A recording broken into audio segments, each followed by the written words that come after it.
سیدنا محمد صلی اللہ علیہ وسلم ما ہوا اہلہ۔ اسٹیج پر بیٹھے ہوئے معزز علماء کرام، خاص طور سے اس جلسے کی صدارت فرما رہے حضرت مولانا عثمان صاحب اور اس جلسے کے روح رواں اور نہایت متحرک اور فعال اور عوام کی نظر میں بہت ہی معتمد علیہ جناب حضرت حافظ و قاری جمال صاحب اور ہمارے محسن اور کرم فرما مخدوم اور مدع اور نقیب ہندوستان حضرت مولانا ضیاء الدین ضیاء صاحب، اور اسی طریقے سے ہمارے بہت سے مخلص احباب، اس تنبور کی آن بان شان جناب امیر الحسن تنبوری اور جناب مولوی فیضان صاحب اور ہمارے مدرسے میں پڑھنے والے عزیز ساتھیوں،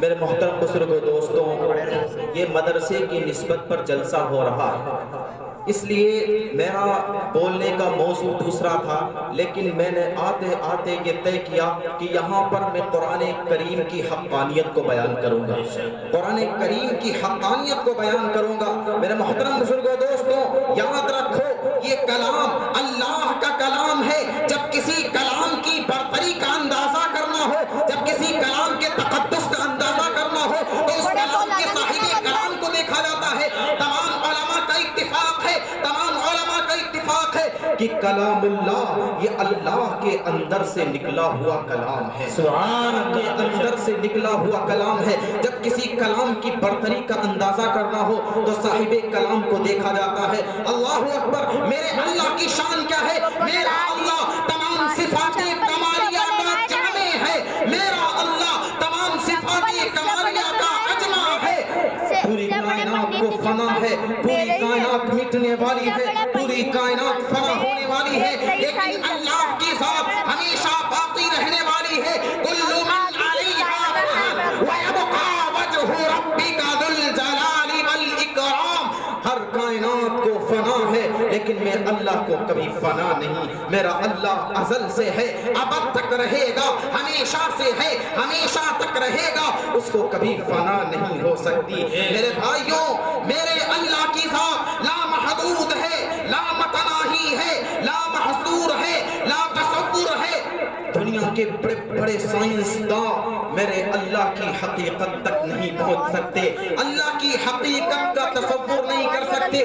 بڑے بڑے ماہرین فلکیات، ماہرین ارضیات، ماہرین طبعیات نے اللہ کی ذات پر ریسرچ کیا، ریسرچ کرتے کرتے تھک گئے، آخر ان کو یہی کہنا پڑا تو دل میں تو آتا ہے لیکن سمجھ میں نہیں آتا، بس میں جان گیا تیری پہچان یہی ہے۔ سبحان اللہ، اندازہ کیجئے یہ کلام اس ذات کا ہے، کلام صاحب کلام اعلیٰ، صاحب کلام سب سے مقدس، صاحب کلام سب سے عظیم، جس پر یہ قرآن اتارا گیا وہ بھی سب سے عظیم۔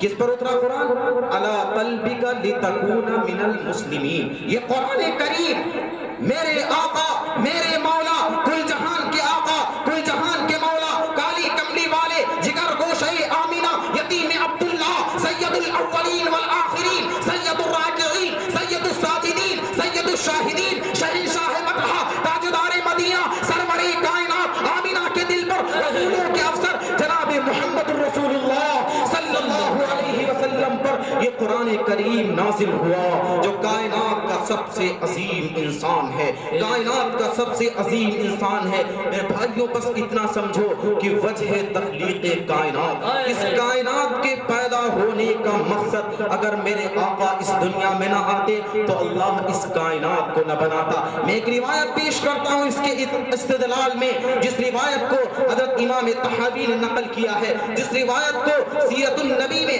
علامہ سلیمان ندوی نے نقل کیا ہے۔ اور روایت کیا ہے؟ فرماتے ہیں حضرت آدم علیہ السلام کو جب اللہ نے جنت سے آسمان دنیا کی طرف اتارا تو حضرت آدم علیہ السلام رو رہے، اللہ کے سامنے تڑپ رہے، اے اللہ مجھے معاف کر دے، مجھ سے غلطی ہو گئی، مجھ کو معاف کر دے، مجھ سے غلطی ہو گئی۔ ایک دن روتے روتے آپ کی زبان سے نکلا، اے اللہ مجھے محمد کے وسیلے سے معاف کر دے۔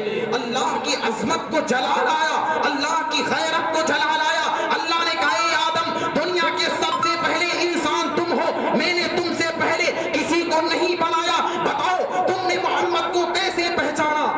حضرت آدم نے جواب دیا، سنو 14 صدی کے مسلمانوں، سنو غیور نوجوانوں، اور نبی کے عشق میں تمہیں وسط آ جائے تو کم ہے، تمہیں کیفیت طاری ہو جائے تو کم ہے۔ اللہ نے فرمایا، حضرت آدم نے کہا اے اللہ، جب آپ نے میرا مٹی کا پتلا بنایا، اس کے